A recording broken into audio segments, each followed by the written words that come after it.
Hey, Michael. Hi, Luis. Almost there.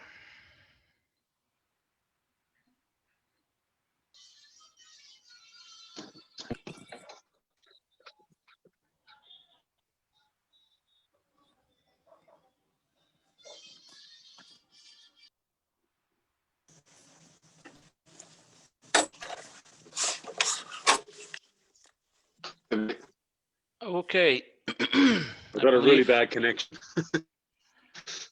I think we are live now. Great. Well, I want to welcome everybody this morning. My name is Alex Barron. Let me go ahead and launch my presentation here.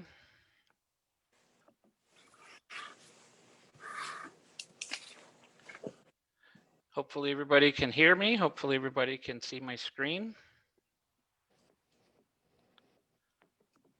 Yeah. Okay. Well, I'm gonna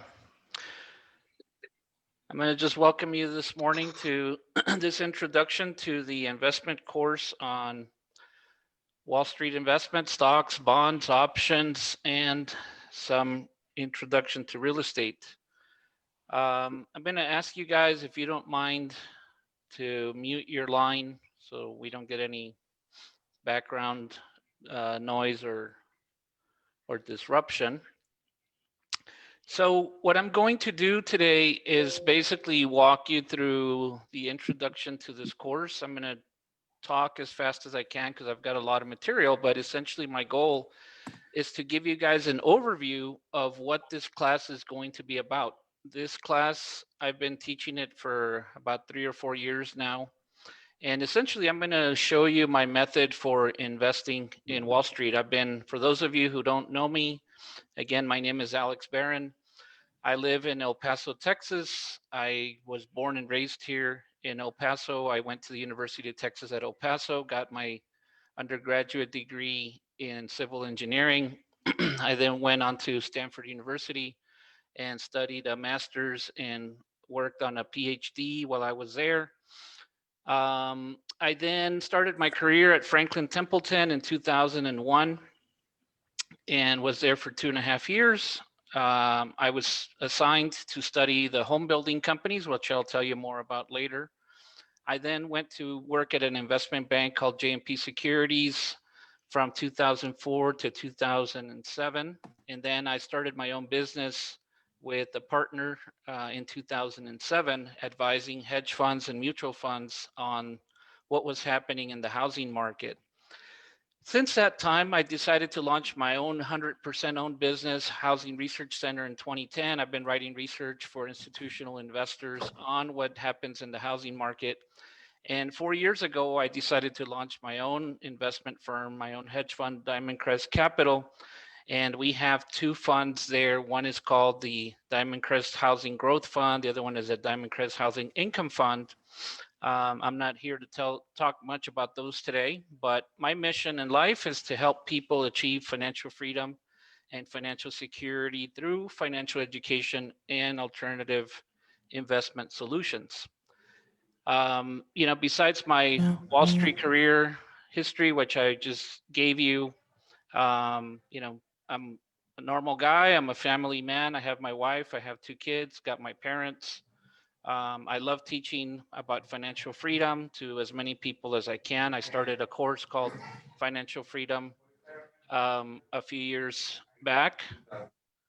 And, I love riding exotic cars. I've had a few for about 12 years now.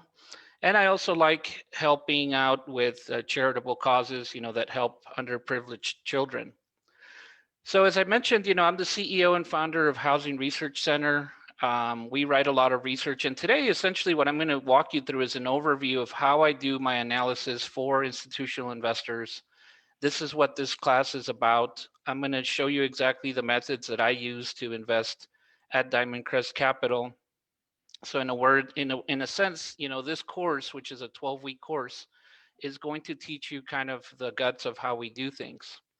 For those of you, like I said, who maybe it's the first time you're hearing about me, I've been following the housing market for 20 years, and I've been very successful at understanding the macro trends in this space. So from 2001 through 2005, I was very bullish. Basically, what that means is that I was thinking that the stocks were going to go up. To be very honest, I didn't realize at the time that the market had turned into a bubble. But that's if looking back, that's what it was. But I did realize soon after things started to go wrong at the end of 2005, early 2006, I realized something was terribly wrong. So I was one of the first analysts on Wall Street to tell investors that, hey, you know what, like something's very wrong. The builders are cutting prices, they're not selling as many homes. And that began essentially, as you all probably know, a huge crash in the housing market, which lasted from 2006 all the way till 2011 when the market finally hit the bottom. Most people think the crisis started in 2008, but that's because they weren't really seeing things up close like I was. But in reality, things started to unravel in 2005. And so, anyway, I got a lot of lessons out of that crisis, which I've used since that time. One of the things that I've done is that I've developed a method to not just do analysis like I'm going to teach you today, using numbers and charts and so forth, but to actually go out and do what's called primary research. Primary research means that you go out and you interview people, you talk to people, you go observe things, you try to understand what's happening in an industry so that you can make better assessment about which way the stocks are likely to go longer term. Long story short, the market eventually bottomed in 2011, and by 2012 through 2018, I stayed positive on the sector. I then saw that in the beginning of 2018, again, things were starting to slow down. I turned cautious for the better part of that year. And then in 2019, I realized that a major shift had happened, and that was basically that the home building companies realized that it was time to start focusing on building cheaper, affordable houses. And that started us on a trend until COVID happened. Luckily, that only lasted for a couple months, and then things started to turn very good again. So I give you that background just so that you have an idea that, I'm not new at this. I've been doing this for 20 years and as a professional, and for 5 years, I guess, while I was kind of learning before that. So let me give you a quick overview of what this course is going to be about. So we're going to be doing here this 12 weeks. Today's, I guess, week one in a sense. It's the introduction. Like I said, I'm going to explain to you roughly what the course is going to be about next week. For those people who do decide to continue, I'm going to explain to you the process of how companies raise capital, how they go public. Then week three, we're going to start talking about how to create a financial model, because that's essentially like what you need to do is create what we call a model. A model is something that predicts what's going to happen, and based on whether your predictions come true or not, that's what determines how the stocks tend to behave. So we're going to explain to you how you start to create the inputs to this model. In week four, we're going to explain to you what is an income statement. Week five, how to do a balance sheet. Week six, how to do a cash flow statement. For those of you who've never taken accounting, don't worry. I'm going to assume you know nothing about any of these topics. But by the time you're done, you're going to have a pretty good understanding, how these things work and come together, and you don't need to spend 2 weeks getting an MBA, or 2 years getting an MBA, or be trying to get an accountant's degree or become a CPA. It's actually not as hard as that might imply. I'm not implying it's easy either, but it's all just kind of learning how to read this stuff and how to make sense out of it. In week seven, we're going to show you what is a comp table. We're going to show you how to use valuation metrics you've probably heard of, like PE and price to book. I'm going to start introducing you to what bonds are and how to invest in bonds. In week eight, I'm going to teach you about technical analysis and using that to buy and sell stocks. Basically, it means kind of learning how to read the charts. Week nine, we're going to start talking about what options are. There's two types of options called calls and puts. Week 10, we're going to show you how to use combinations of calls and puts, especially a technique called vertical spreads. Week 11 and week 12, I'm going to have a couple of guests who are going to basically give us their experience, in investing in real estate. It's not something that I personally do too much. I'm familiar with it, but I figured I would rather invite a couple people who have more experience along these subjects, because I know lots of people like to do this also.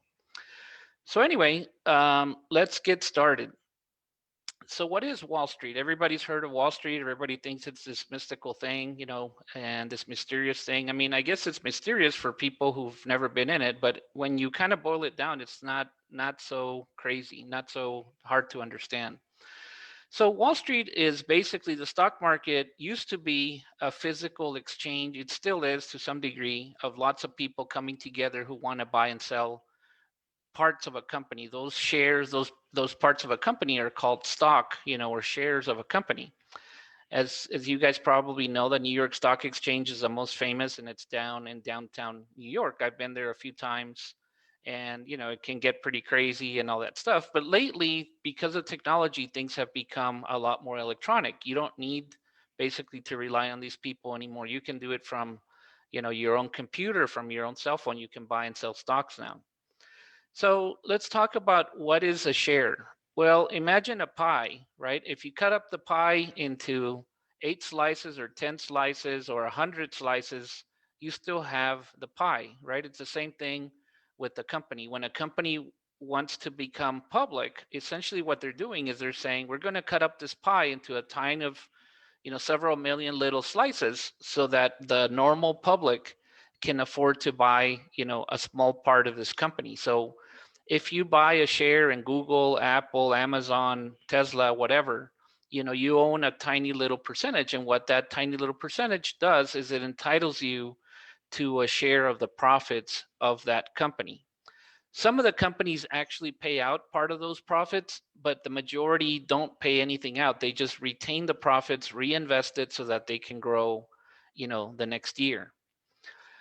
So what is a public company? A public company essentially, like I said, is a company that a portion of its shares are there for the average Joe Blow. You don't have to be an institution to own a piece of the share. We're going to talk next week more about the process of how companies go public. Right now, I'm not going to get into it, but the basic idea is that when a company decides to become public, they pick a date, they hire an investment bank, and essentially they say, okay, we're going to sell 20% of our shares or 40% of our shares at $20 a share, and after that, people start going crazy and they buy and sell the stocks. You often hear in the news, oh, this company like Airbnb just recently went public, and the stock went up a lot. So that stuff kind of happens. And the reason companies like being public is because now everybody knows, everybody can get a piece of the action. When it's a good company, lots of people will try to own those stocks and they'll bid up the prices. And over time, these companies can sell more shares to the public. And as they do so, and as the companies become bigger and people pay up more for these stocks, these companies can grow in value really, really huge. You can kind of see here what $1,000 at the IPO of these companies would be worth. I mean, this was 2013. I should probably find a more actual type of thing, but it just shows you that, this is why companies want to go public, because you can really make a lot of money. Right. So companies go public because they want to raise capital, because some of the initial shareholders maybe want to sell part of their shares so they can like get some of their money out. People want to give others an opportunity, to buy a piece of the action, or they want to, like I said, raise capital so they can grow bigger. Sometimes they also, instead of paying their employees with money, they actually pay them with stocks or with options, because they want to encourage those employees to do the best they can so that those companies, go up in value over time. Any questions before we move on? Feel free to open up your mic if you have any quick questions. No? Okay. All right. So why do people invest? Well, unless you like working for money the rest of your life, I like thinking about the concept of having my money work for me, right? So that someday I can just sit back and relax in a beach like this one and watch the money come into my bank account. Essentially, that's I think the goal for investing for a lot of people. They don't want to work all the time. So there's two types of investors out there. There's long-term investors, right? These are people who have more than a 1 year time horizon, and people like Warren Buffett who say, hey, I want a piece of this company and I want to own it like for as many years as I can because I really believe in the long-term outlook for this company. And there's short-term investors who buy and sell, and they're always trying to make a trade. That's what's called trading, right? And then there's other investors who don't really care what the stock price does. What they care about is getting a piece of the profits, what are called dividends, right? So there's different kind of investors out there, different motivations. There's different ways that you can invest. You can invest by sending your money to a mutual fund. This is probably the most popular thing that a lot of people do. If you have a 401k, if you have an IRA, most likely that's how you're investing in the stock market. You're sending your money to a mutual fund through your 401k, and that mutual fund picks, 100 or 500 or 1,000 stocks for you, and those investment managers decide what to invest, and you just sit back and hope that they're doing a good job. And in exchange for what they're doing, they're collecting a small management fee every single year, right? There's other companies called pension funds. Pension funds typically work for governments like the state of California or something, and they invest the money for their employees for when they retire. There are things called hedge funds that you might have heard about. Hedge funds are more sophisticated. They work with high net worth individuals or institutions, and they use typically what's called a long short strategy. You're going to learn more in this course about what long short is, but basically they are more sophisticated investors. I would say the most sophisticated investors in Wall Street. Most of the richest guys that are in Wall Street basically own hedge funds or work in hedge funds. But being what it is, technology has enabled people to do it yourself. If you have an account at TD Ameritrade, Scottrade, E-Trade, Interactive Brokers, etc., you don't need more than probably $1,000. You can open an account. You can do it yourself. In a sense, this course is geared for people who want to do it themselves, but maybe who don't know anything other than just throwing a dart at some stock, right? I'm going to basically explain to you the basics. And like I said, today I'm just going to walk through the basic idea of what all we're going to learn in the next 12 weeks. And then as each week progresses, I'm going to dive into more detail and spend, 1 or 2 hours a week explaining to you like how to do it. And I'm going to give you some homework so that you guys have assignments and so that you can do it yourself as far as, what it takes to learn how to analyze these companies. All right. So how do most investors work, or how do these institutional investors, how does the stock market work? Essentially, there's two basic strategies. The most basic strategy, and again, I'm going to bore some of you guys, if it's too basic, but just hang in there with me. The details will come more later. There's a strategy called buying long. So buying long means that you hope to buy a stock that you think is going to go up. So the idea is to buy it when it's low and to sell it when the stock goes higher, right? So that's the basic idea for going long. And so if you buy something that's $10 and it goes up to $20, well, you just doubled your money, right? You made 100% profit. If you buy something that's $10, goes up to $15 and you sell it, you made a 50% profit, right? So that's going long, and that's what most people do. Most people's minds are geared to think in the long direction. But you can also make money in the opposite direction. If you happen to find the stock that you think is very, very expensive and you say, oh my God, like, I don't think this stock could possibly go any higher. People are crazy. Why do they think this is not, going to keep going higher?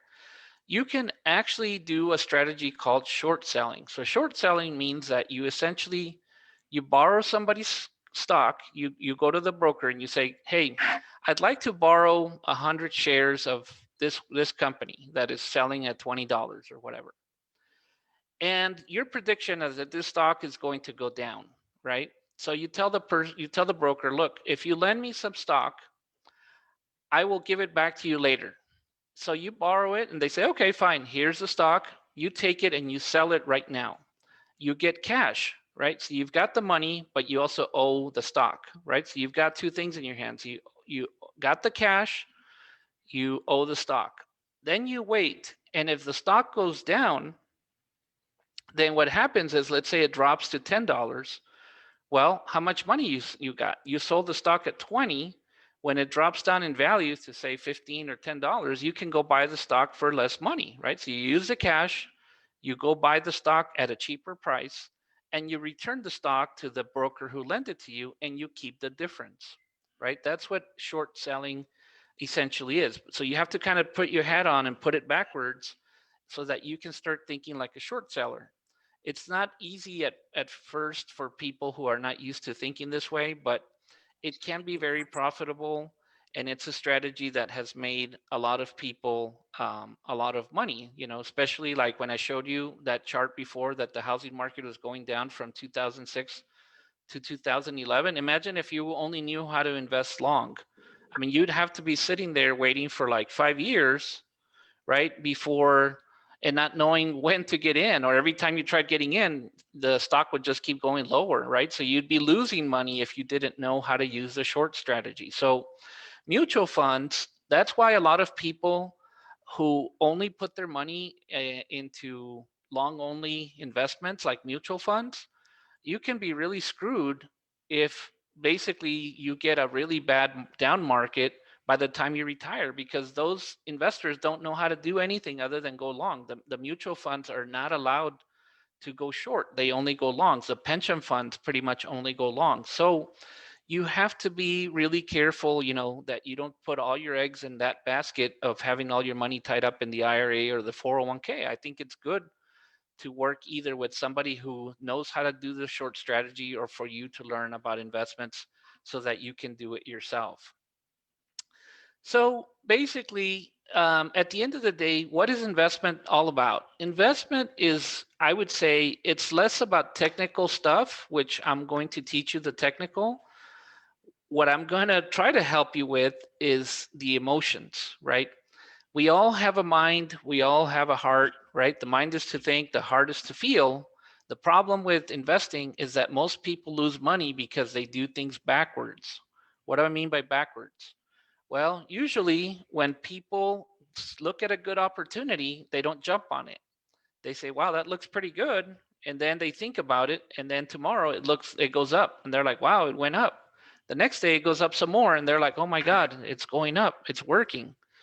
Finally, by the time they react, because they see everybody else buying or talking about that one investment, all of a sudden, what kicks in? Greed, right? So everybody's like, "Yeah, I'm gonna do it myself." So then they jump in, and it goes up, and they're like, "Yeah, I'm really smart, like this is great." So they jump on the bandwagon along with everybody else.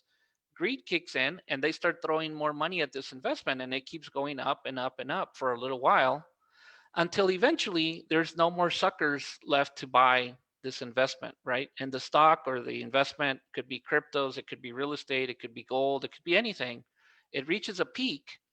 And what happens? Eventually people say, oh my God, like this thing is going to go down, right? When there's no more buyers, basically whoever sells first, they sold at the peak. Everybody else is going to start to see like the investment go down in value, and at first, people are going to be very incredulous, right? They're going to say, no, like it can't be, right? Here's the cycle of emotions. Here's enthusiasm, exhilaration, right? The peak is when people think things can only go up. Well, things don't only go up, things go up and they go down, right? At first, people feel uneasy. Then, when they start to lose money, people are in denial, right? They're like, oh my God, like this can't be happening. Then they start to really lose money and they get all pessimistic and depressed, right? And then finally, they start panicking, but they're just sitting there like, oh my God, this can't be happening to me. I can't lose all this money. I can't afford to lose. And what happens at the end? They finally capitulate and they're like, oh, well, I can't lose 100%. All right, I'll lose 90%. So then they sell at the bottom. And guess who's buying at the bottom, right? Guess who sold at the top and guess who bought at the bottom? The short sellers, right? The short sellers understand this cycle and they sell short at the top, and then when the long only guys are selling at the bottom, the short sellers are what's called covering or buying the short, right? And then the cycle starts all over again, right? The investors start to buy when things are depressed, when nobody wants to know about it. Eventually, things start to recover, and eventually, people start to get optimistic and they start to buy again. So, the reason I give you this is because this is the key to investing and making money. When you invest in with your emotions, you're probably going to lose money the majority of the time. When you invest with your head and you understand the emotion cycle, you can flip this on its head and you have a greater likelihood of understanding how to make money in the stock market, the real estate market, any market, right? But this is basically all of us are the same. All of us go through this stuff, but basically fear and greed are the two major emotions that you have to learn to dominate. Like I said, I can teach you all the techniques, I can teach you all the accounting, I can teach you how to build models, but I can't teach you how to control your emotions. That's something that you're going to have to learn. That's something that you're going to have to master, right? And you're not going to get it perfect the first time. You might lose money a few times. That's why you shouldn't throw all your money at one investment. You need to kind of learn little by little, until you get the hang of things. Remember what Warren Buffett said, right? Two rules of investments. Number one, don't lose money. Number two, see rule number one. In other words, like if you want to be in this game in the long for the long haul, you can't let your emotions take the better part of you. Any questions or comments up until this point? No? Okay. If you have any questions or comments, just unmute real quick and let me know, or use the chat box and I can try to check that. But I would suggest more unmute the line for a minute and ask the question. You have a question, Michael? No, I don't. No, I was just saying it's all good, Alex. You're going really well. This is really great. Okay, awesome. Thanks. Yeah. Okay, so how to trade online. Well, I'm going to explain to you in 5 minutes how to trade online. As you're going to see, it's not that hard, and that's not the point of this course. The mechanics is the simple part, right? Like I said, the harder part is knowing what you're doing. All right, so if you've never had an online account, it's really easy to get one. Go to tdameritrade.com or any other website you want. I recommend that one, TD Ameritrade, because it's pretty simple, it's very fast, it's pretty cheap. And you fill out an application, takes you probably, I don't know, a few minutes. You put in your name, your address, your social security, your tax ID. You send in some money, right? And I usually recommend you start with 10,000. You can start with 1,000 to play around, but why 10,000? Because I feel like until you have 10,000, it's going to be kind of hard to make any significant amount of money worth your time. And it demonstrates that you've first dominated other skill sets like saving, right? If you can't even save $10,000, it's kind of hard. A lot of people approach investing like they think it's the fast way to riches. I mean, it's not, right? You first have to dominate other skill sets like learning how to save money. That's why I have the course called Financial Freedom, because it teaches you the basics of how to get out of debt, how to save money, and prepares you to become an investor. But anyway, like I said, you don't need the 10,000. You can open the account with 1,000 if you like. But the mechanics of it is pretty simple. You fill out the application, you send in the money, and you're ready to go. So when you have the money in there, when you log in, they have two buttons, right? They have this button that you put in your username, your password, and they have this button that says live trading or paper money. Paper money is what I suggest that you start with. Paper money, while we're going through this course, basically means that it's a simulator. You simulate, like they give you, I think, 10,000 bucks, and they say, okay, here's your money. It's not real. It's fake. It's like monopoly money. But you get to buy and sell stocks, and you get to analyze charts, and you get to do everything as if it was the real deal, except that it's just for practice, right? It's kind of like a flight simulator. You wouldn't go up and start flying a plane without knowing what you're doing. It's the same thing with investments. You should spend a little bit of time basically practicing your moves and saying, okay, if I was to buy here, let me see how it plays out. And then you see if it worked out. If I was to short here, and you see how it works out. This is a great tool to learn, like I said, but I know a lot of people, as soon as they get the money, they want to start going for real, and then they lose money and then they get discouraged. So that's why I recommend to you that you don't do that, that you basically go, kind of the slow route and start with practicing. But like I said, it's your money. You're welcome to do however you want. Once you get in there, what you do next is basically you open it up and you go to you download this app called Thinkorswim. And Thinkorswim is going to basically tell you, what's going on with your portfolio. You can look at charts, you can look at all kinds of stuff, and you can use it to basically invest some money there. And you can input the symbol. For example, here I inputted Toll Brothers, and you can say, okay, I'm going to put this Toll Brothers symbol. I'm going to buy 3,000 shares. And you look at the price and you say, okay, boom, buy, or boom, sell, and that's pretty much it. You input the symbol. Like I said, you look for whatever symbol you're interested in. You pick the symbol here. What do you want to do with this symbol? You want to buy it? You want to sell it? Right? You input how many shares. Typically, they will go up in multiples of 100. So you say, okay, buy, like here, WLH 100 shares. The price right now is 18, and you put in the order. And then when they execute it, they'll tell you, okay, we got it done. It got done at this price. And your account will update, and then the stock starts to move up and down, and your account starts to go up and down. Right? So it's pretty simple. Like I said, the mechanics of online investing is really simple. The question is, okay, well, how do I pick the symbols? How do I know which symbols? How do I know if I should buy or sell? Right? That's why I'm saying the mechanics of investing is not the hard part. The hard part is, figuring out what do we invest in. Before we move on, any questions on any of that stuff? No? Okay. All right. So I use and I teach in this course primarily what's called fundamental investing. Technical investing is something that we're going to get into, like I said, in a few weeks, and I'm going to help you with the way I do technical investing. But fundamental investing, I think, is the foundation of investing. Why? Because fundamental analysis essentially consists of you becoming really knowledgeable about very little. In other words, instead of knowing little about nothing or little about everything, you want to know a lot about very few things. For example, let's say that you like the company Tesla, and you're like, yeah, I like Tesla. Okay, great. Well, what do you know about it? Well, they build electric cars. Okay, well, how many? I don't know. Well, how do you know if it's a good company or not? Do they make any profit? Are their sales growing? Where are their factories?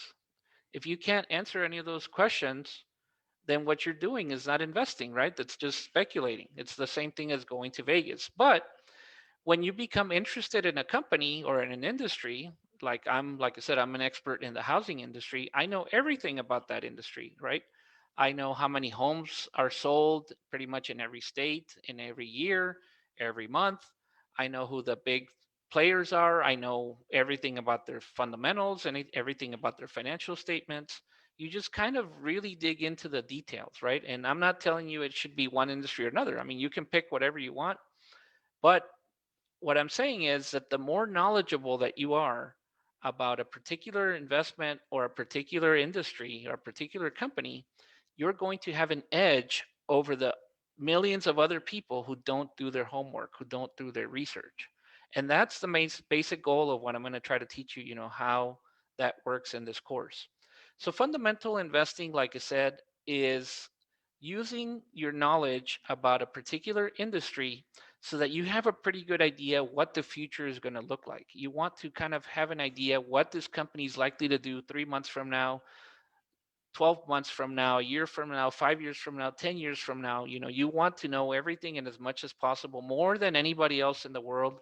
You want to be very knowledgeable so that any kind of news that affects your company or your industry, you kind of know how to react to it. You should know whether it's a big deal or it's no big deal, whether it's something to panic about or whether it's just an opportunity. So that's what this is. Technical analysis basically doesn't know anything about the industry. They just look at a chart, they look for patterns, and they say, okay, here's this pattern. You become an expert at pattern recognition, and you have no clue like what this company is doing. And there's people who love technical analysis and that's all they do, and there's people who love fundamental investing and that's all they do.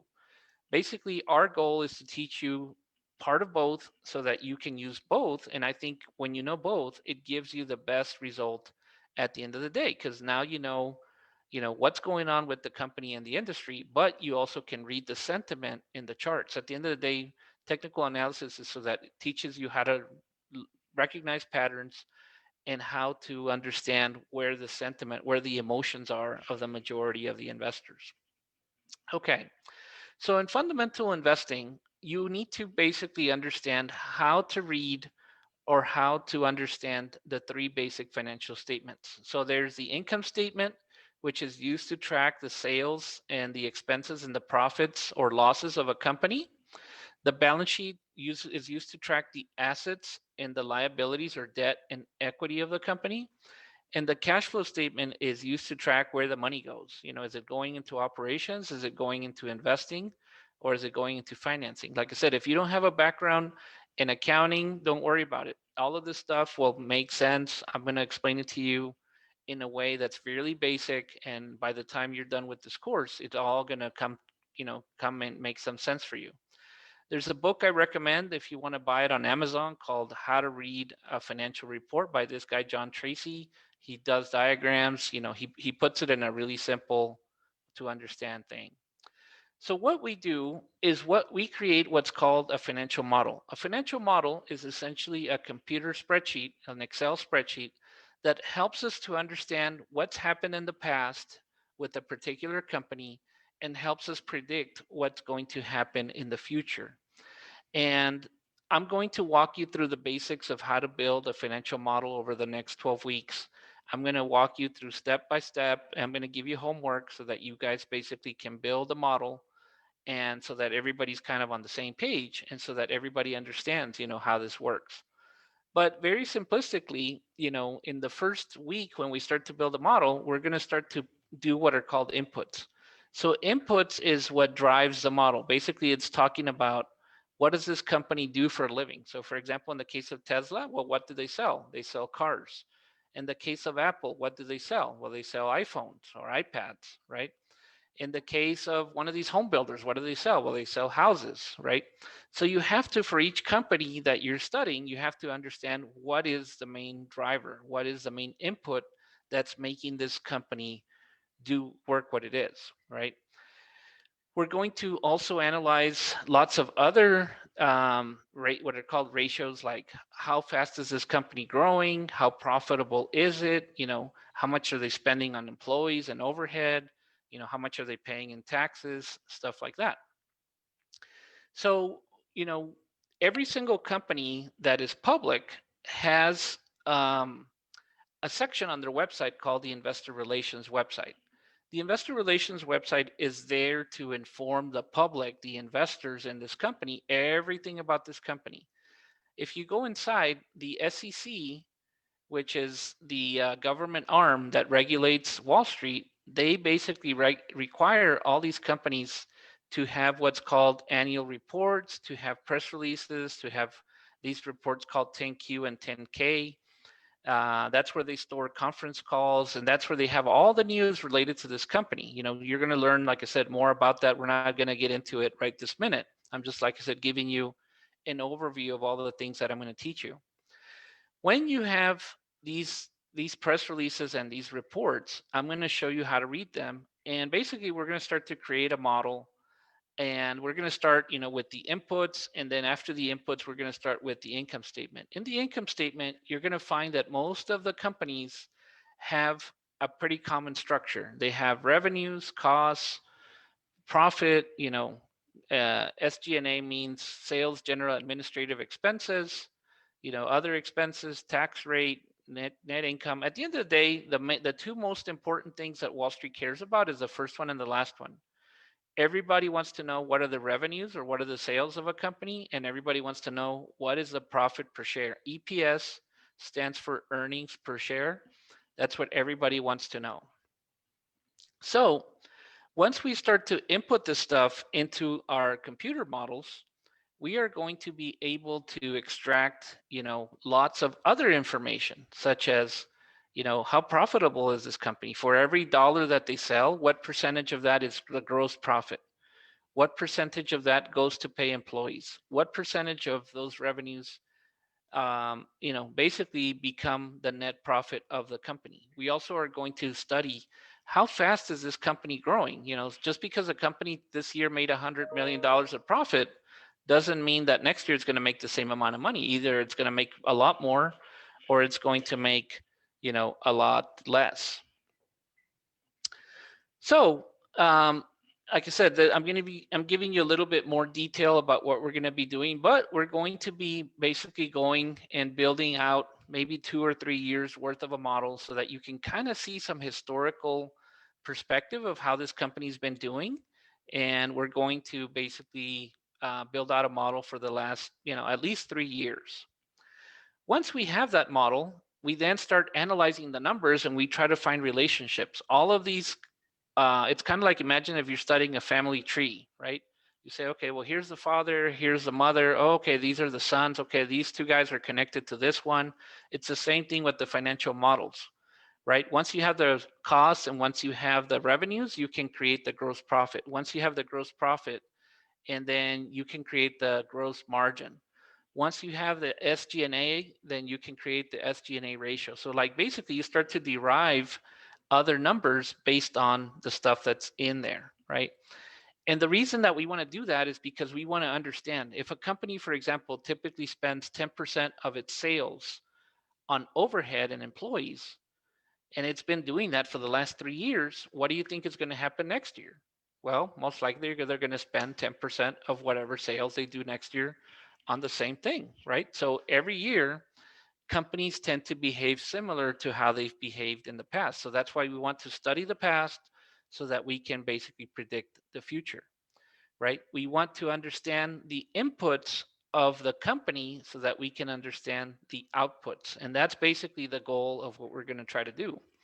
So, for example, again, think about, I don't know, let's talk now about a restaurant, for example.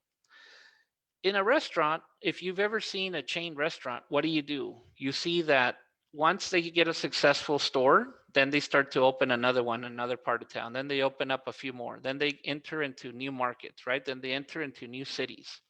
Why? Because basically, once you can prove that a business works in a small scale, typically you can expand it to other places and you can just replicate what is successful, right?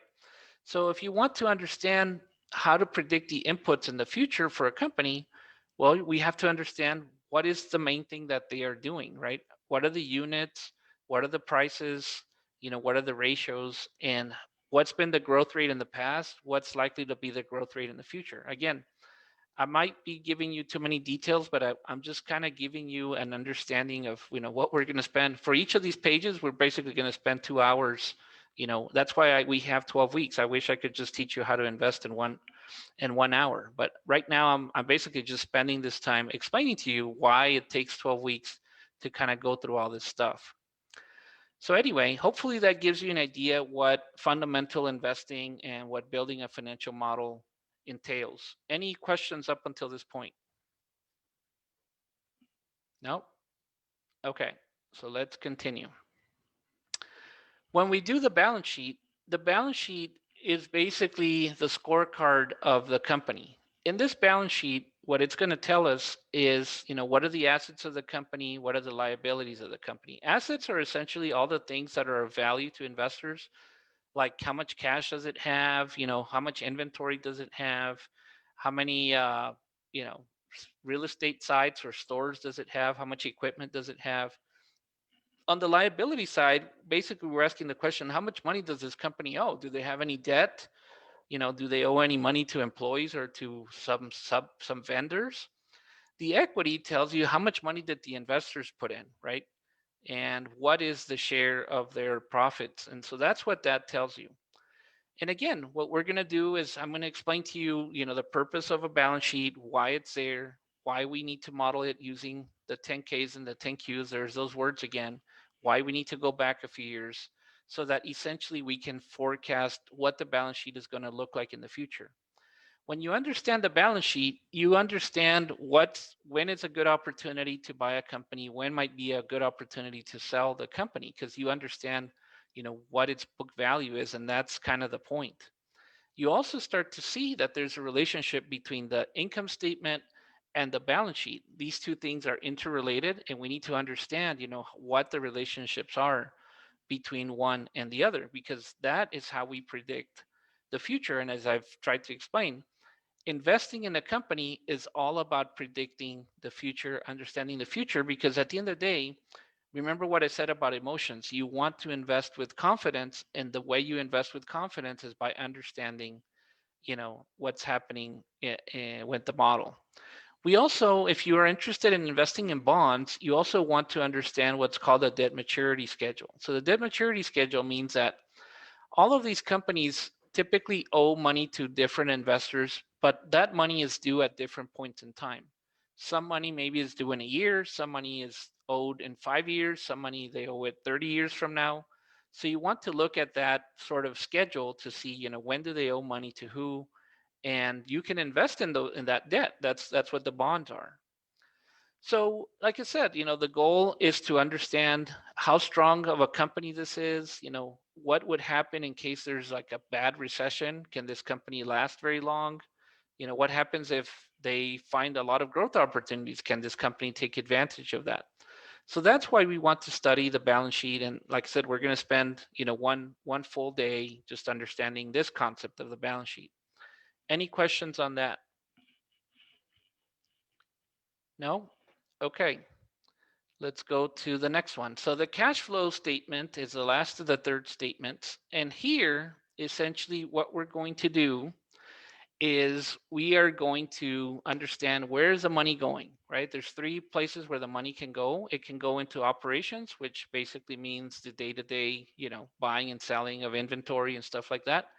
It can go into investments. Investments are used to grow the company into the future, or it can go into financing. Financing basically means raising money in debt or raising money in equity.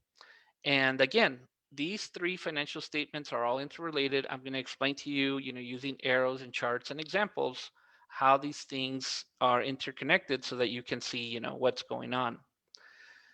When you understand each of these statements, it's going to make you a better investor. It's going to help you figure out which are the good companies versus which are the poorly run companies, right? You don't want to invest in poorly run companies. You'd rather invest in the good companies.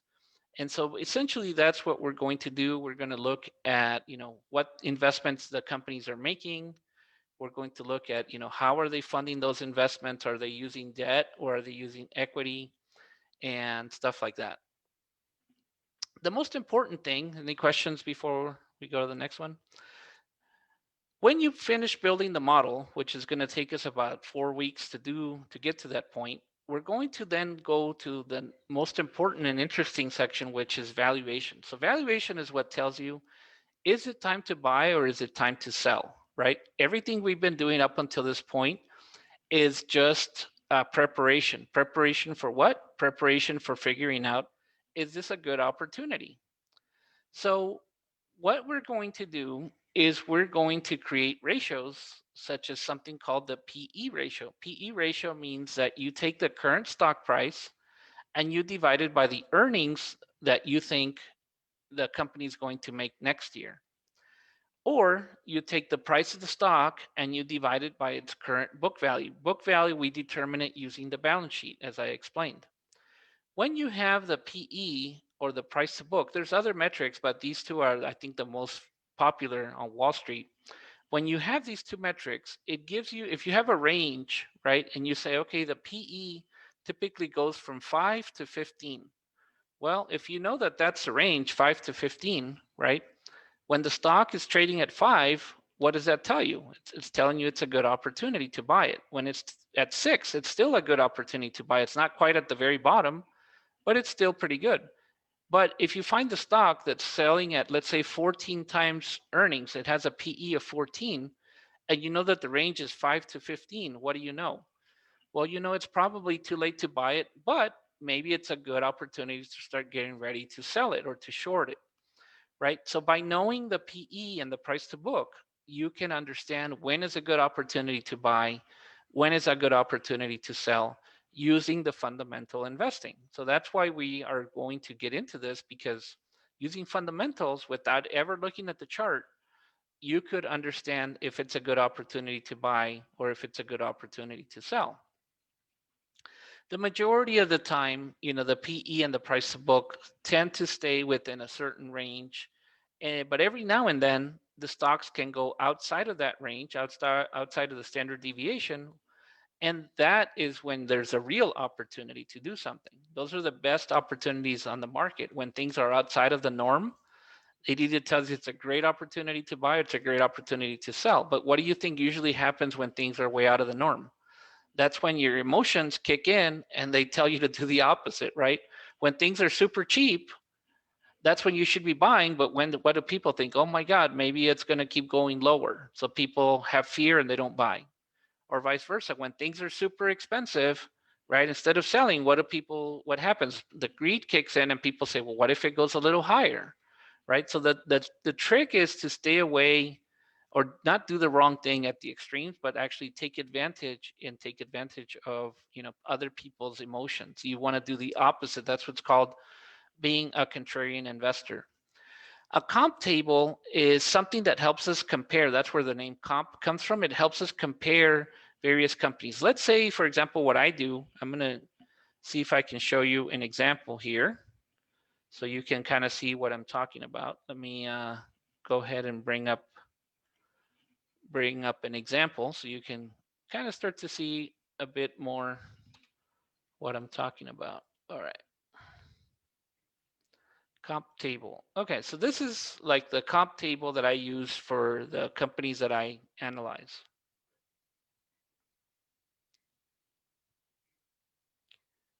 And I guess while I'm at it, I'm going to bring up a model to show you sort of what the end product looks like. Give me just 1 second while it's loading. Okay, so this is the comp table. And let me show you the model so you can kind of see what a model looks like. Let's pull up this model, I guess. Or let's pull up this model, LGIH. This is fine. Okay. LGIH is a company that sells houses on Wall Street. This company's been around since 2013. That's when they had their IPO. So when I built my model, if you look here, I go back over time and I have the history of what this company has done year after year after year. So let me just kind of walk you through this company so you can kind of see, an example from real life of what this looks like at the end of the day. Okay. All right. So I mentioned to you that this company went public in 2013, right? So this right here, I'm going to make it a little bit bigger so you can see it. This right here tells you how many homes this company built or sold in 2013. 1,142. Okay, well, that's a lot of houses. If you think about here where I live, for example, in El Paso, all of the builders put together typically build around 3,000 to 4,000 homes per year. So basically, these guys are doing the equivalent of about 1/4 of all the homes here in El Paso. 1,142 homes. Now, this company tells us, how many homes they do each month. For example, month 1 in this quarter, this means the 3 months ended in March. So what is this? January, February, March, right? So in January, this company sold 82 houses. In February, they sold 55 houses. In March, they sold 116 houses. Then in June, they sold 132 houses. In May, they sold 143 houses, and so forth. Every month, this is how many homes they are selling. So right away, what do you see happening from the beginning of the year to the end of the year? Anybody want to speak up and tell me what you see in just these numbers that I'm showing you here? Yeah, it went up. Okay, how much? A lot, right? Yeah. Going from 82 per month to 214 per month. Okay, great. So now let's look at it here. What about the next year? March, the year 2014. Here they've sold 119 houses, 156, 210, etc. So what do you see that happened in the second year? It went up again, right? So what do you think is happening to the stock? Do you think it's likely to go up or do you think it's likely to go down? Going up. It's going up, right? Here they sold $21 million worth of homes. Here, $36 million worth of homes. Here, $65 million worth of homes. Here, $75 million worth of homes. So this first year that they went public, these guys had $160 million of sales.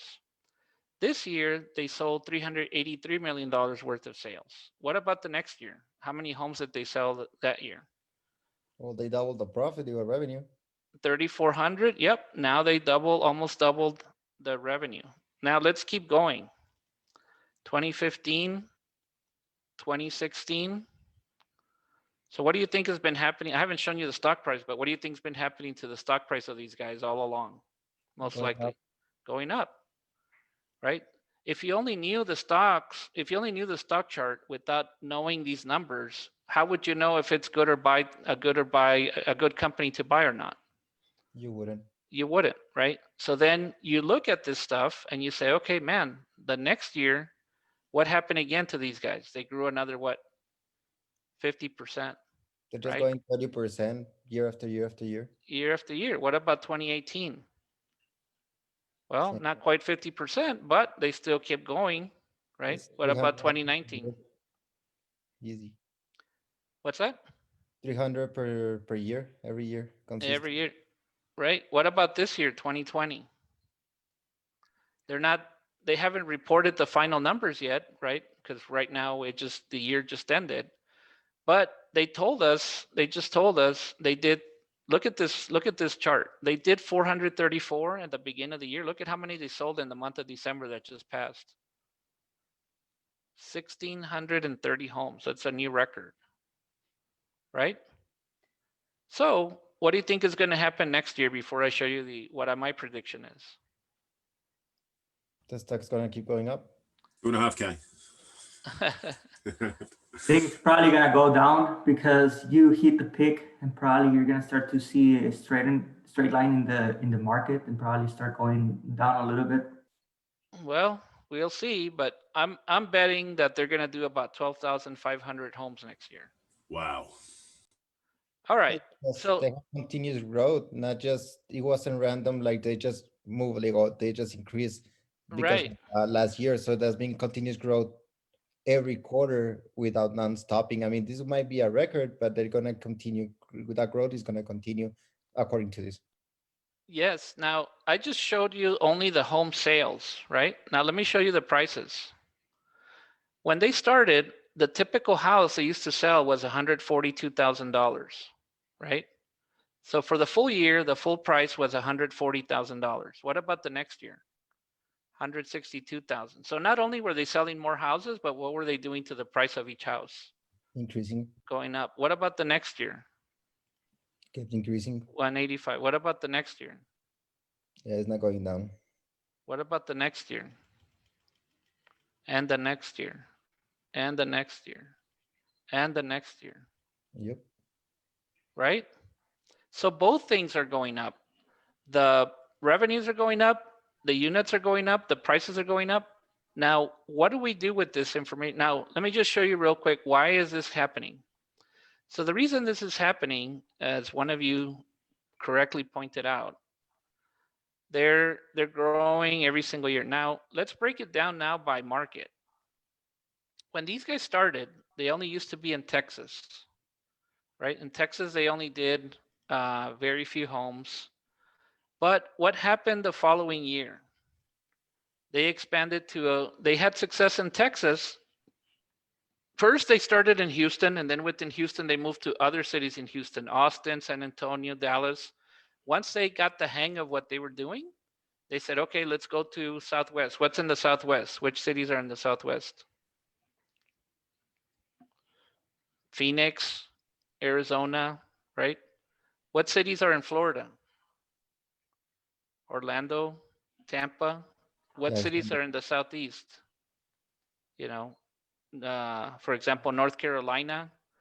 Now look at what's happening in every one of these markets. So first they jumped to other markets, and then within each of these markets, what started to happen? They started to open up more locations, right?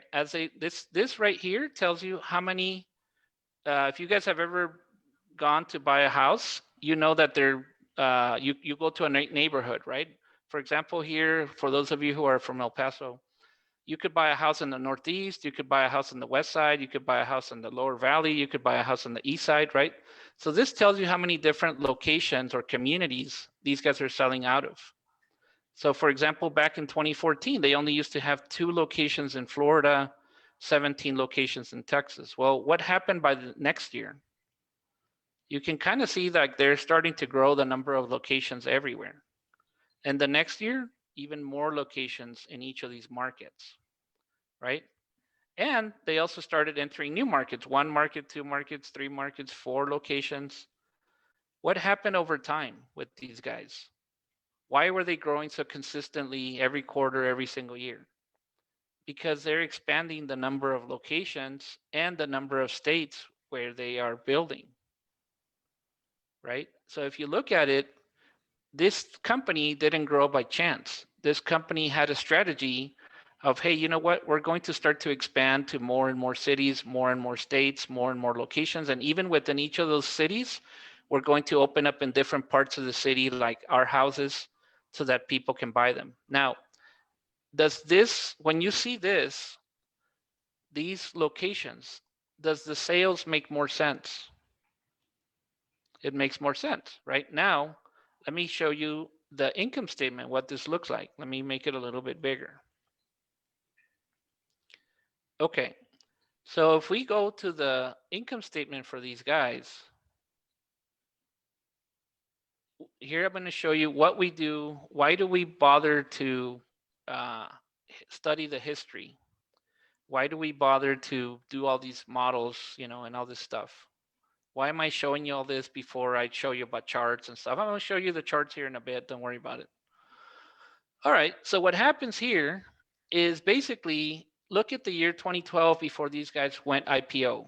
So that year they had $73 million worth of sales, right? Their gross profit was $19 million, 26%. Their cost of sales and marketing and general administrative means like their overhead home office people, they spent 13 million. So what was their profit the year before they went public? 5.9 million. Then they had some other stuff. At the end of the day, basically when you get to the bottom line, they had $9.7 million of profits. How many shares did they have? They had 10 million shares. So what was the earnings per share of each of these shares? 9.7 million divided by 10 million investors is 0.96 cents, less than $1 for each one of those shares, right? Okay, so what happened over time? Here's the revenues up here in the top. Here's the bottom line, right? This year, the revenues went from 73 million to 160 million. What happened to the profits? 1.75 per share. What about the next year? The revenues went to 383 million. Well, that year, what's it called? The EPS didn't go up so much, but what happened? Look, the shares went from 10 million to 20 million. That's when they went public. They had to basically issue 10 million more shares to new investors. So now there's twice as many people who had to share in those profits. Okay, fine. 1.33. What about the next year? 2.44. What about the next year? 3.41. Next year, 477. Next year, 625. Next year, $7. And this year, what are they going to do approximately? $12 a share. Now, let's finally look at the stock price of this company. All right, I'd like to use Yahoo because it's free.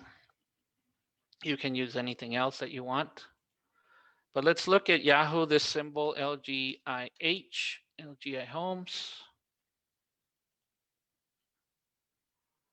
And we're going to go here to the chart. And we are going to look at maximum. So that tells us the history of this company. All right, I told you this company went public in 2013, right? So here's the price, about $12 a share. You can actually get the price by going here to the historical data. If you want to go here, you just have to kind of say, okay, give me the starting date max. Okay, apply. And we can go all the way to the bottom. And if we keep going, it's going to tell us the initial price of this company. There's a lot of history there because it's years and years and years worth of data. But we're barely in 2018. Well, anyway, I'm not going to bore you, but I think the price is like what it said there. You know, it's going to be about $12 a share. So let's look at this company. Okay, $12 a share. In the beginning, when people didn't know this company, they didn't realize that how much it was growing. And so in the first year, what was the maximum price that it reached? $20. And then from $20, it went back down to $13. And then from $13, let me do full screen here so you guys can see the whole thing. So you can see here that it went down to $13 again, back to basically the same price after it had already been at 20. So if you had bought it at $20 and it went down to 13, what would most people do? Most people would freak out and they would say, oh my God, something wrong with this company. But if you had the model, if you had the fundamentals, would there be any reason for you to get scared if you knew that the sales kept going up? Or would you say, man, this is a buying opportunity? Yeah, buying Right? opportunity. Buying opportunity. Okay. So if you know the fundamentals, you would know this was a buying opportunity, not a time to be panicking. Okay, and then the stock went up, and by 2015, it hit $32. And then what happened? Went down back to $20.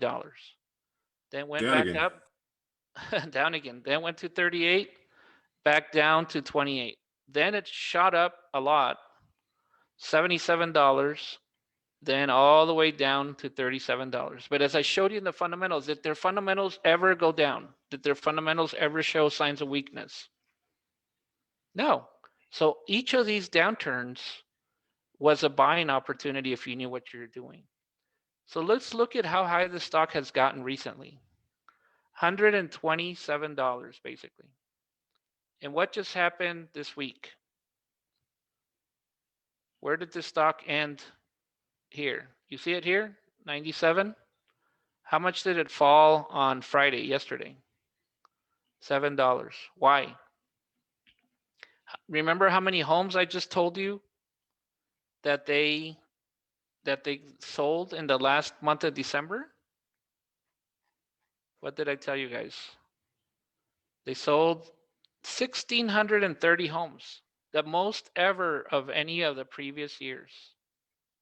So does it make sense that the stock should go down 7% in one day? Or could it be maybe a buying opportunity again? Right? Yeah. So how do we know? Okay, well, that's where I look at my model and then I compare it against all of the other companies that these guys are up against. And I develop what's called a price target. I'm going to show you how do we develop these targets. But basically, let's just focus in on this chart right here. If you had this chart and I told you, this is my prediction for where the stock is going to be a year from now. Here's the company right here. Where is it right now? 97, right? And here's my prediction where this company is going to be a year from now. How much profit is that?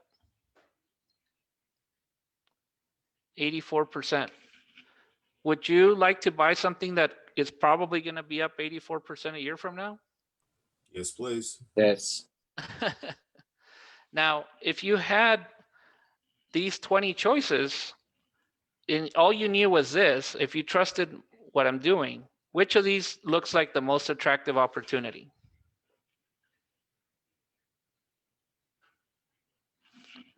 Which of these names looks like the most attractive opportunity if this is all you Vania. need?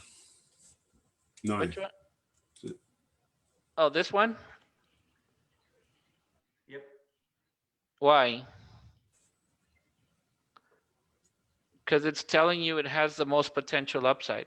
Now, does this mean that I'm right? Does this mean this is going to happen for sure? Is this, am I guaranteeing you anything? No. No. But where did I come up with these numbers? Studying the data. Studying the data, right? Looking at what these companies are doing. Now, let's look at this company, Hovnanian, just for a minute. And again, I'm just showing you some brief examples of, like I said, maybe the PowerPoint presentation didn't make a whole lot of sense while I was talking about it. But if we go to this chart, Hovnanian, this is a company. Can you explain why the stock went down to 97 when the sales were up? Yes, right here.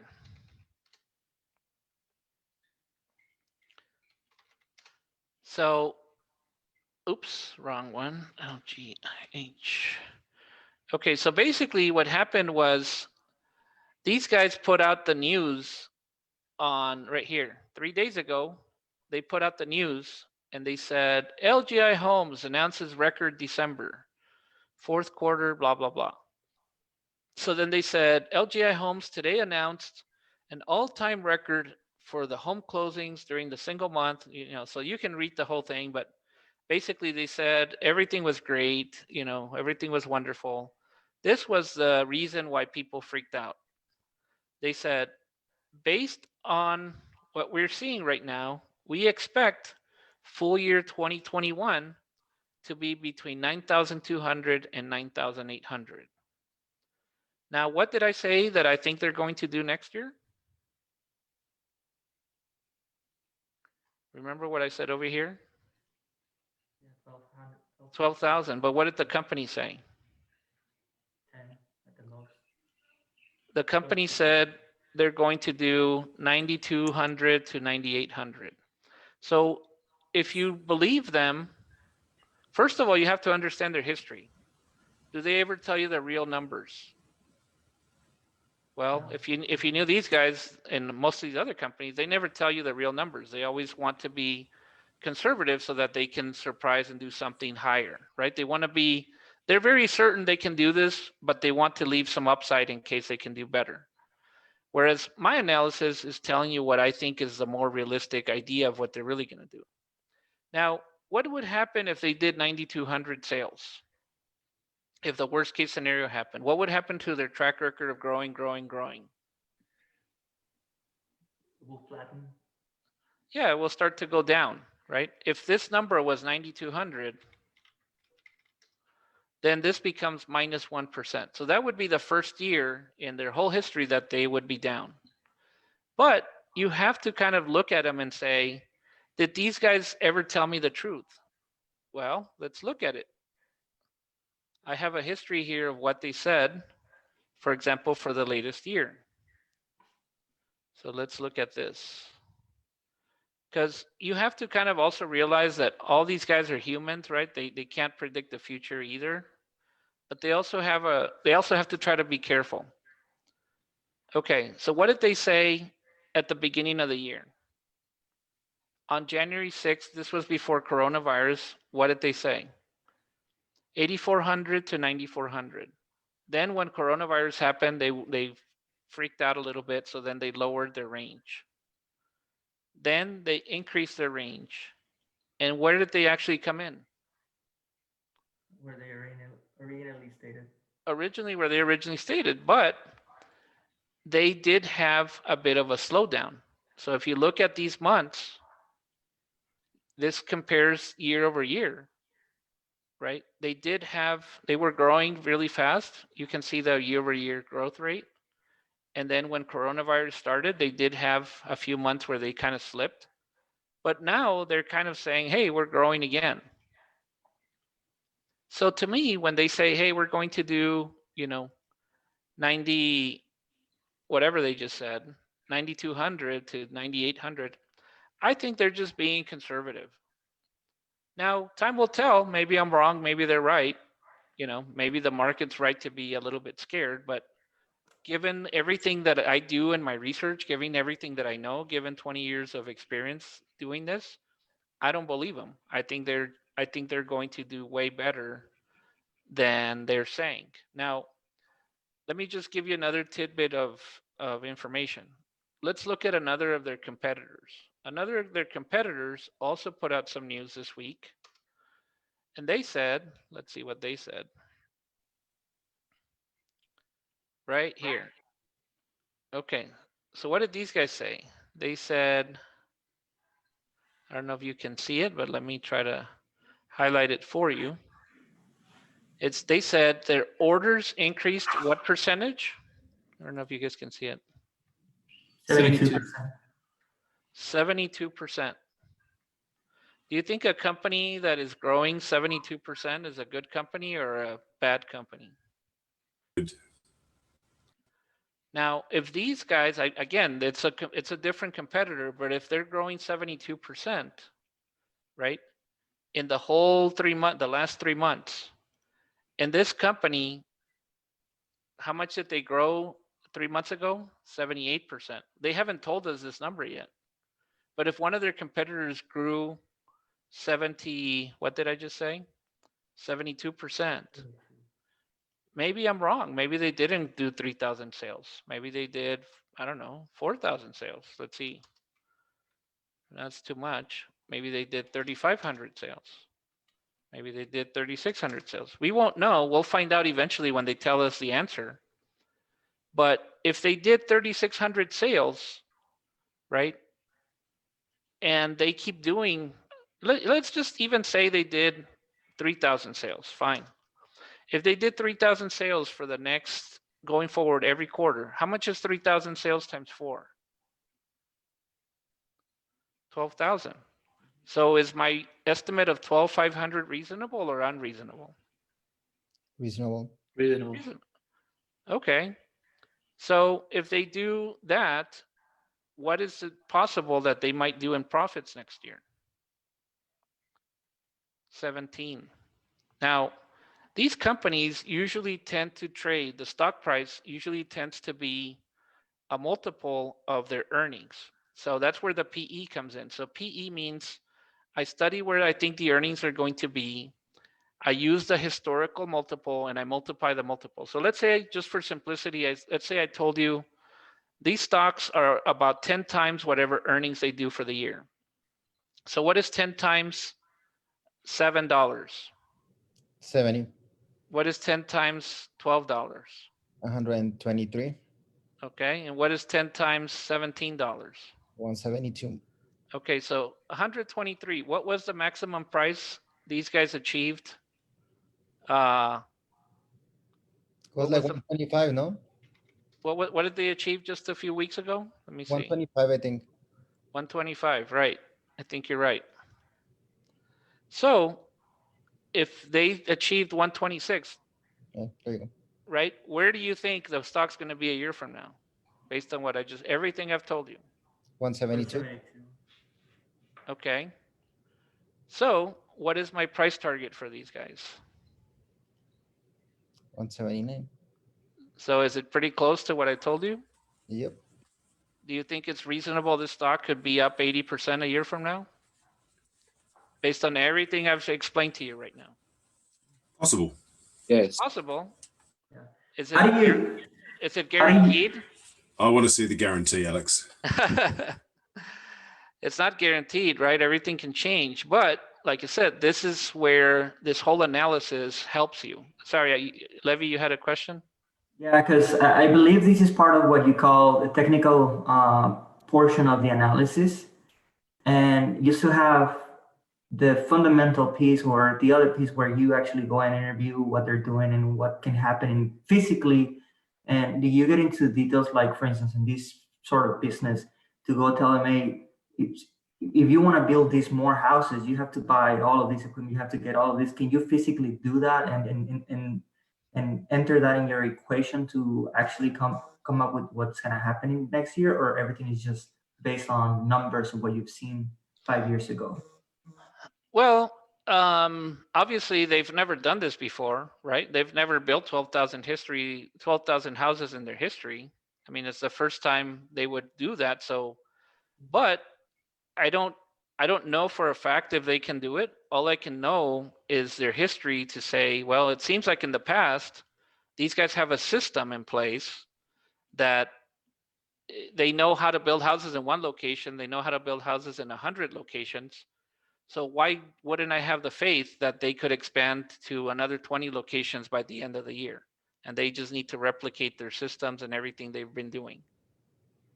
But Right? then when this model actually went to the fundamental part, because like you explained earlier, if we were just technical, we were looking at the apps, no, right? Like the Right. going down. And then if you don't have all this information, that's when you freak out and you're like, oh my God, I have to sell right now. Right. But you have all this information, you just don't freak out. Actually, you buy more because you know that it's gonna be profitable in the on the long term. Right. And that's where I was saying you have to kind of mix the fundamental analysis with the technical analysis. I'm not saying don't do the charts. In fact, I have the chart right here. You know, LGIH. I have the chart right here, right? And I could just look at the chart and say, if I just show you this chart over here, this one. Let's look at the 1 year chart. If I just show you this chart and I tell you, is this a good investment? I don't know. It looks right now, it doesn't look very good. It looks like it's going down, right? Without the fundamentals, it doesn't look like a very, especially if I show you a 3-month chart. Does this look like a good investment or does it look like a bad one? Looks like it's declining. It looks like it's declining, right? If I show you this one, is it good or bad? Kind of hard to tell because it's going up and down, right? But if I showed you this one and I showed you the history that I just showed you, does that give you more confidence to invest in this particular company? Totally. It would, yeah. Right? It changes your perspective. Now, what if you had all of this history, but you also had, you know, an understanding of the charts? Well, if you had an understanding of the charts and you said, it seems like every time these indicators happen, for example, like look at this red line. You see these red lines here? Yes. When did the stock peak in just this little fragment that I'm showing you? It peaked when this blue line went above the red line, right? Would that have been a good time to sell up here when the stock was 116? Yes. Now, if this is a good time to sell when the blue line touches the red line, what's the opposite? When's a good time to buy? When it touches the bottom one, Maybe when the blue line touches the bottom one. So what's happening right now? it's about time to buy. Right. So if you had everything combined, fundamentals plus technicals, do you think you'd be a better investor? Yes. Okay, great. So let's go back to my presentation. So basically, the idea here is that we have to do the historical analysis so we understand, you know, the basics of the company. We have to understand that the stock market moves in cycles, right? Everything is a cycle. Everything goes up and down. Nothing goes up forever, right? Some things go up, some things go down, some things go up, some things go down. You know, Tony Robbins wrote a pretty good book on the stock market, you know, and why a lot of people don't make money. You know, it's a huge book, but if you want to read it, I recommend it. But you also have to keep in mind that in the past, there's been bubbles, right? Bubbles means that things go crazy and everybody gets on board. But how much understanding did these people have of what they were investing in? Nothing, right? They don't understand. They just see everybody else doing it and they copy everybody and they want to throw money at it. We had the tulip. You know what a tulip is? You Is it a guys, plant? yeah, do you know what a tulip is? Yeah, it's a plant, no, it's like a flower. Yeah, it's a flower. Do you know that that used to be a bubble back in the day? That was the first bubble. Tulip. This is a tulip. People were going crazy buying flowers. Tulip bubble chart. This is a tulip bubble. Right here. Let's see. Do you see it? People started buying tulips here for whatever this was, and people went crazy paying up for these tulips. What year did Crazy. this happen? 1634 to 1637. And then eventually people realized, oh my God, these tulips aren't worth 60 whatever, 60 guilders, right? They used to be a 1 guilder. 2 years later, they were worth 60 guilders. I mean, it's like right now you're paying $1 for the flower, and now you're paying $60 for those flowers. And eventually what happened? Everybody realized they were stupid and things went down. Right? Then we had the South Sea bubble, the stock market bubble. Have you guys have heard of the Great Depression? Why did the Great Depression happen? Because a bunch of people were investing in the stock market for the first time in their life, didn't know what they were doing. What was the worst part about the Great Depression? What money were people investing with? Was it their money that they saved up? No. Pension? No. They borrowed the money. Right? They were investing with money that wasn't theirs. That's why we had the Great Depression. Then we had the gold bubble. Then we had the Japan bubble, real estate bubble. Then the tech stock bubble. You guys have heard of the dot-coms? Remember when all the dot-coms started? There used to be pets.com and lots of other dot-com. They're all gone, right? There's only a few that survived, like Google and Yahoo, yeah, Amazon, but most of the other ones went bankrupt. Then we had the housing bubble, the one I told you about that this bubble over here that I told you that, everybody was buying houses. Everybody thought, hey, I'm going to be a real estate investor. I'm going to flip houses. 10 million people lost their houses, right? Then we had the oil bubble. Oil was like $100 a few years ago, per barrel. Then it went to like negative when COVID happened. Then we have the bond bubble. What's the latest bubble we got going on right now? Crypto bubble. You guys heard of cryptos? Yes. How many people do you know that are buying Bitcoin. cryptos? Bitcoin. How many people have heard a story of somebody who became a millionaire buying Bitcoin? Everybody, right? Raise your hand. Yes. How many cryptos are there today? Like a million? There's like 7,000 cryptos, right? Yeah, simple. Anyway, the point is, I'm not telling you not to invest in cryptos. I'm not telling you not to invest in real estate, gold, bubble, anything. I'm just saying, be aware of what you're doing, right? The bubbles happen and all of this stuff. And here's the lesson, right? Look at this, the emotions. This is Isaac Newton. You guys know who Isaac Newton is? One of the smartest guys that ever lived, right? He invented the law of gravity and all that stuff. What does it say here? Newton invests a bit, Newton exits happy. He bought here, sold here, buy low, sell high. Great, he did good. And then his friends got rich and he's like, oh, I'm a dummy, I should have stayed there. Then he buys again, makes a bit of money, doesn't get out. And when did he get out? After he lost everything. Anyway, hopefully, I'm going to wrap this up. I've been talking for a while. Hopefully you guys get an idea, what this course is going to be about. It's going to be interactive, just like we had. We're going to have 2 times. We're going to do it at 9. This is Mountain Time. I'm in Mountain Time for wherever you guys are at. So in English, we're going to have a class every Saturday from 9 a.m. to 11 a.m. In Spanish, it's going to be from 12 p.m. to 2 p.m. The cost is $1,000 for the 12 weeks.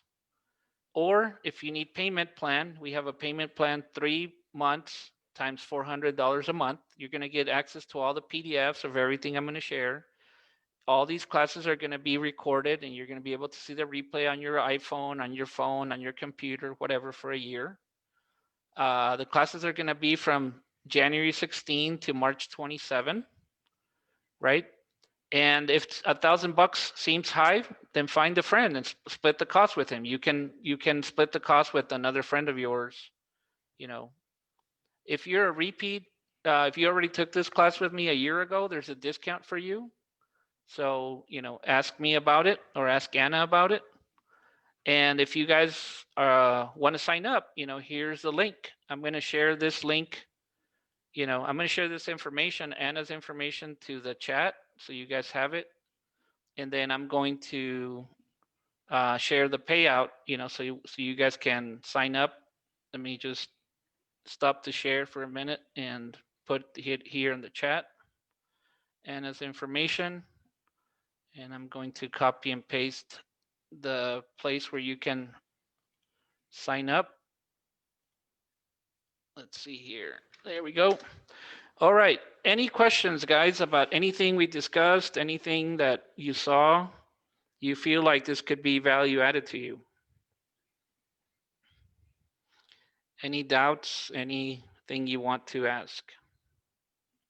No, just definitely valuable. And then like yeah, something that you mentioned that a discourse or like how to build a model takes about 4 weeks.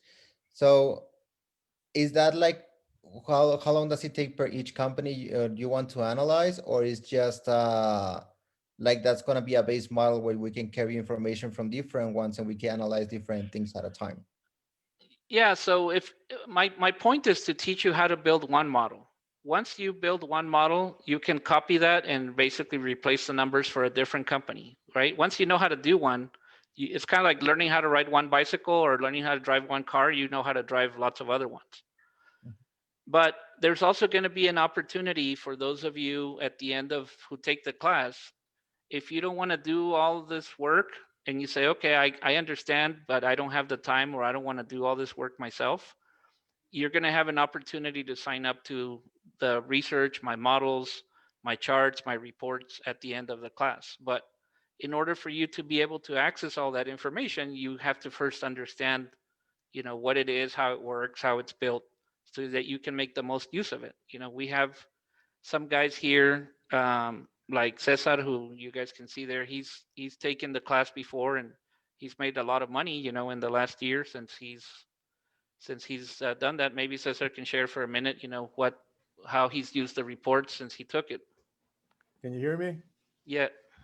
Okay, I've known Alex for a few years now. I've basically taken all his seminars about financial freedom and how to be how to be your own bank.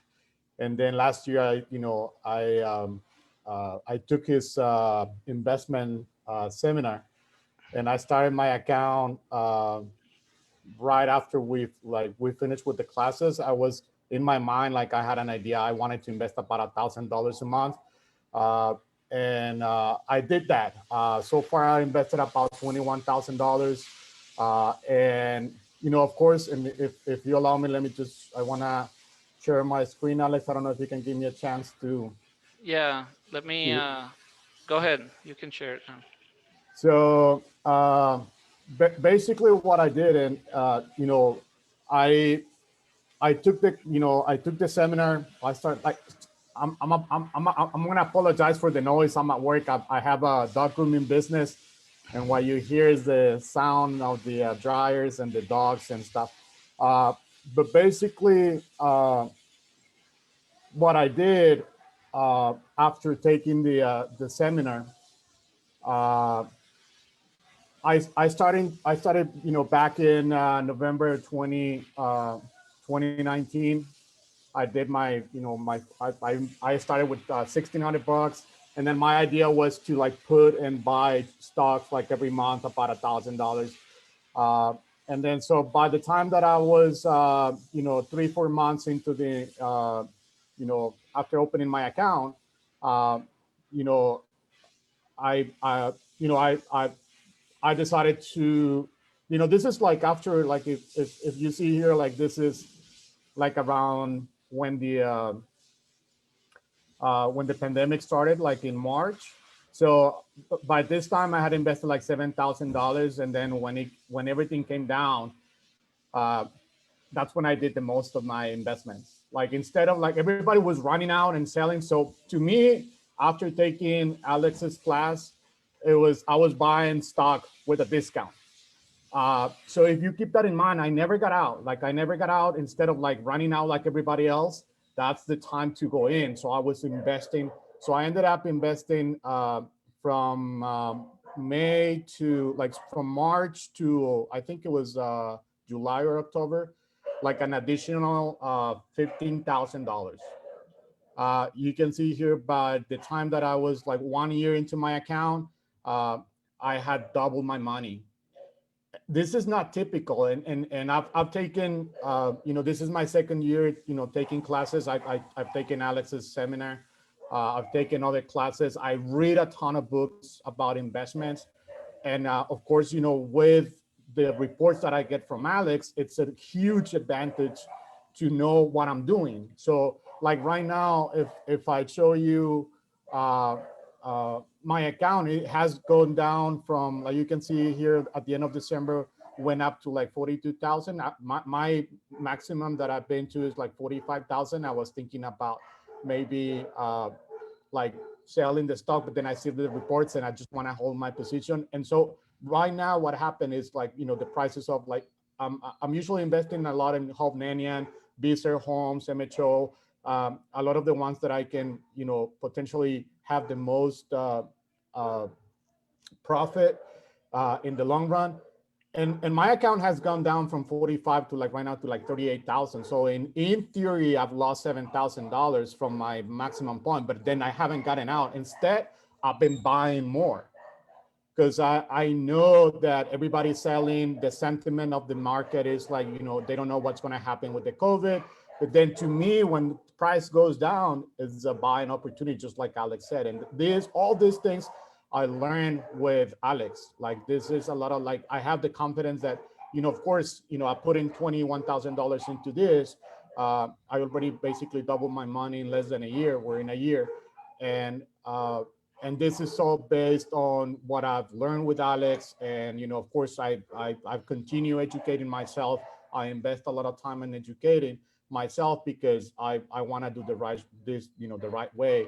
I want to manage the risk. I want to know what I'm doing. So if you know what you're doing and you have a target, then there is no reason to get panicked, even if you're down, from 45 to 30, to 38, losing $7,000-8,000 because you know where you're headed.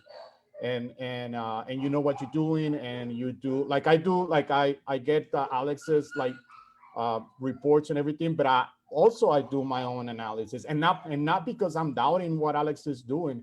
It's just because that's what you're supposed to be doing. Like if it's your money, of course Alex is not responsible if I lose all my money.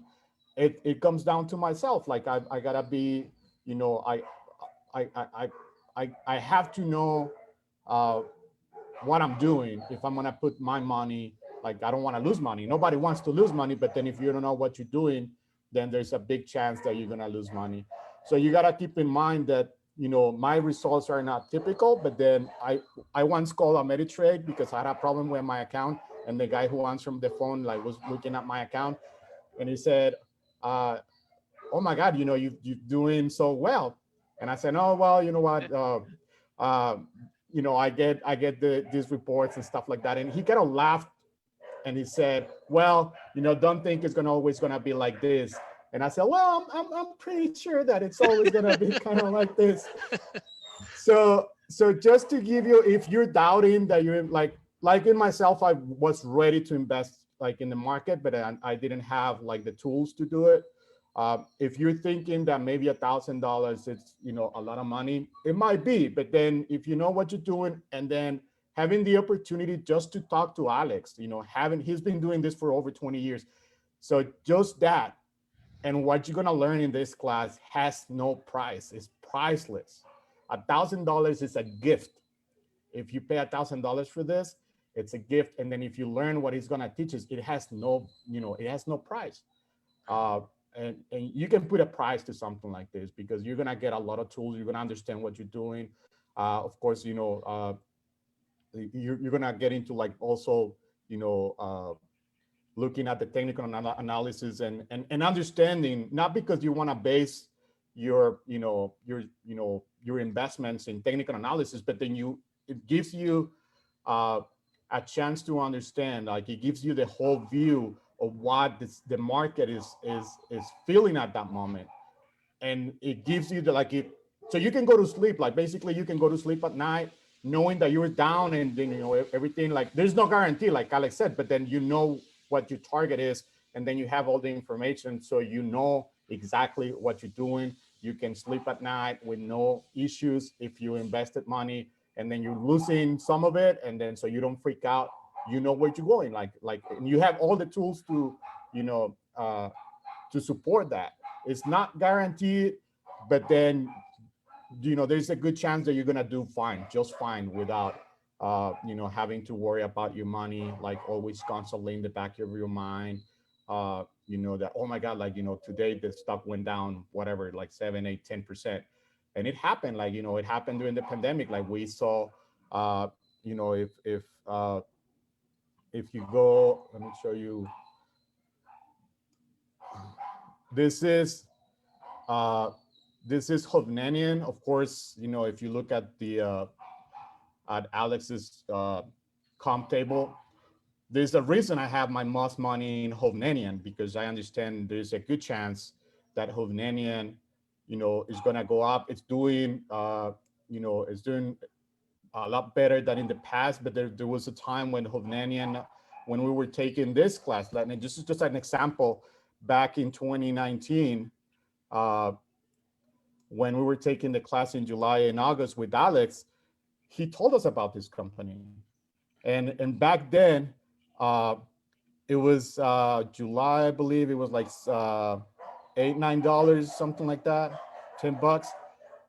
So if you look at the whole picture, since this company has been public,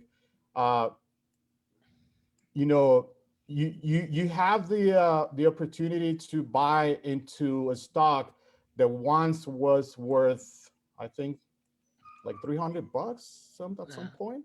$1,800. Oh yes, yeah, you're right. Yes. So look at this. Like, this is the company that can potentially. I don't know if it's ever gonna go back to that price. I don't. I wasn't I wasn't investing any money back then in 2004.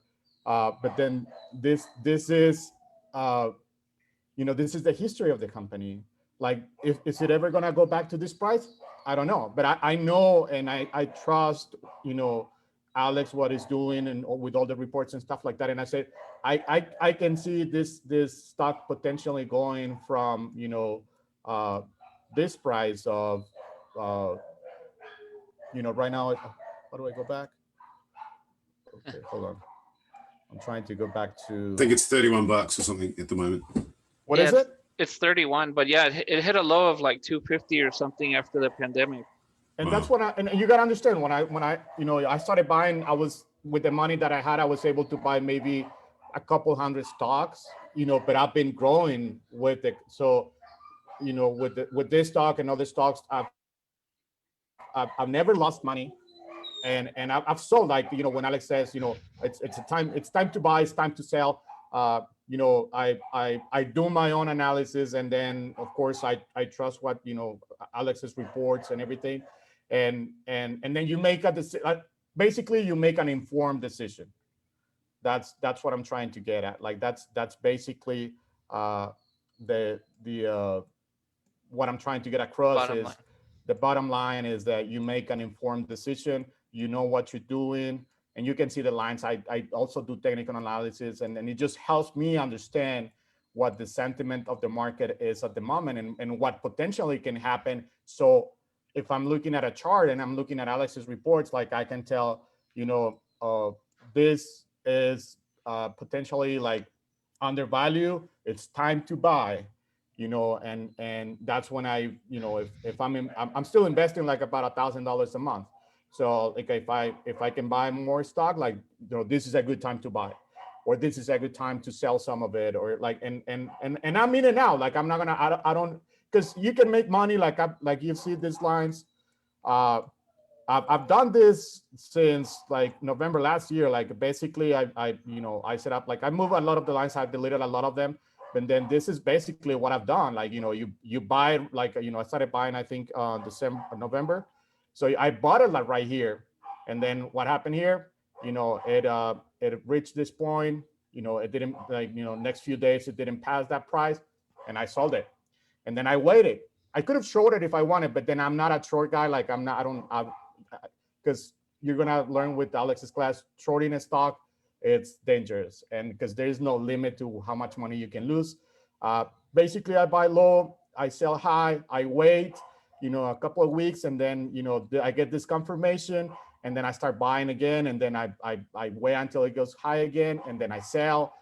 And this is something that you can learn, if you take the class. I'm not saying I don't know. I don't think my results are very typical, and I don't know if you're gonna be able to do the same. But then at least you have the same resources and the same tools as I do, and that comes from taking this class, taking this seminar, educating yourself, read as much information as you can. There's a ton of books that you can read about this, and really good books. And then it's trial and error, I guess. But at least you have supporting information to make a right decision when you have to. And then this is what happened throughout the pandemic. And then I sold right here, and I waited, and I started buying down here. And then, of course, I didn't make it to $45,000 without this knowledge. You know what I mean? So, and then, of course, sometimes like this last time, I could have sold, and then I hold my position because honestly, I thought we could see higher prices. And then I know what the target is. So I'm comfortable if the stock made this movement. I could have done what I've done before, like sell it right here, maybe like around this area, and then buy it down here. But to be honest with you, like I never thought, about selling it. And when it went down, I still go to sleep every night. And then I've seen my account go like from 45 to 38 to 37 to 36, back to 40. And that's what happens. And you gotta be comfortable with this. You gotta be comfortable, putting your money in there and then just waiting to get the results that you want. Like Alex is saying, there's no guarantee, but then you had a good chance of doing a smart investment. So that's all I wanted to share with you guys. If you still have doubts about this class, you shouldn't.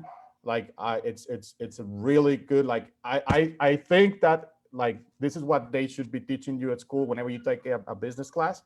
This is exactly what they should be teaching you at school. This is what I'm gonna teach my kids. I have two, a 5-year-old and just a newborn. You need to know this. Like this should be like common knowledge for everybody. So take the class. You're not gonna regret it. It's a great class. Alex is a great teacher. You're gonna learn a ton. Thanks, Cesar. Appreciate it. Well, guys, I really thank Cesar for his testimonial. It was kind of spontaneous. But you got the info here. Hopefully that helped you get an idea of where this is going to go, what it's going to be, what you can get out of it. As Cesar said, at the end of the day, there's no guarantees of what your results are going to be. That's up to everybody. Maybe it could be better, it could be worse. You could lose, you could make a lot of money. But, at least you have a tool that is going to give you the opportunity to make more money than just being in a job where somebody else gets to determine your income. When you're at a job, somebody else says, hey, I'm going to pay you $10 an hour, $20 an hour, $100,000 salary, whatever it is. The point is somebody else is determining your income. Right here, you can start to take control of yourself, right? And as Cesar said, he's applying all the principles from all the other classes. He's saving his money, his $1,000 a month. He's got his goal. He knows where he's going. He's got his strategy. Okay, I'm going to keep saving. I'm going to start investing, and investing is a process. Investing, it takes years of making mistakes. You're going to make a lot of mistakes. You're going to lose mistakes. You're going to make money, lose money. But that's what it's all about. If you only want to make money and you can't afford to lose, well, maybe investing is not for you. But if you want to open up a new possibility for yourself, that could give you more possible income longer term, then maybe this is for you. Even if at the end of the class you decide, what, like it's too much work or I don't have time, look, you don't lose anything. If anything, there's other opportunities possible for you. Maybe you sign up to the reports and you do it that way instead of doing it all 100% yourself. Maybe you say, what, hey, Alex, can I be part of one of your investments? I have 2 investment funds. I do all the work for you. You just give me the capital and I invest it. Yeah, there's different opportunities for different people, but at least when you have a better understanding, you know, how the formula is made, right? Where the decisions come from, how the analysis is done. Like I said, you have a different perspective and a different comfort level that allows you to take advantage of opportunities when other people are getting scared. So anyway, guys, that's it from me. I don't know if you guys have any other questions outstanding that I can answer before we leave. You know, the official class, I guess, starts on next Saturday, and I hope you guys, you know, sign up and hope to see you here next week. Any last minute questions of any sort? No, thanks, Alex. That was really good. Thank you. Okay, Michael. Well, thanks for being here, guys. Let me see. Let me turn off the screen share. Any last minute questions from anyone? Nope. Alex, the same time, isn't it? Same Next- time. Yes. Yeah. Okay. Thanks. Yeah. So if you're in California, it's 8 a.m. If you're in London, it's 4 p.m. If you're in Texas, it's 9 a.m. Wherever you are, this is 9 a.m. Mountain Time. Okay. All right, guys. Thanks, Alex. Thanks. Alex. Happy New Year to all, and we'll see you hopefully next Saturday. All right. Bye-bye. Cheers.